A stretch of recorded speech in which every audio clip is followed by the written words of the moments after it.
प्रतीक्षा होती मला ऐकण्यात आलं होतं माझ्या की देवी अंबावरीच्या मंदिरात तुझं दान झालं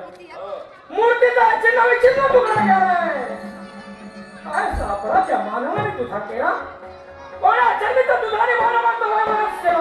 आणि म्हणून मानवाची जीवन उद्ध्वस्त करण्यासाठी आपल्या पता होण्याचा दाग करून या अमृत तुझा झालाय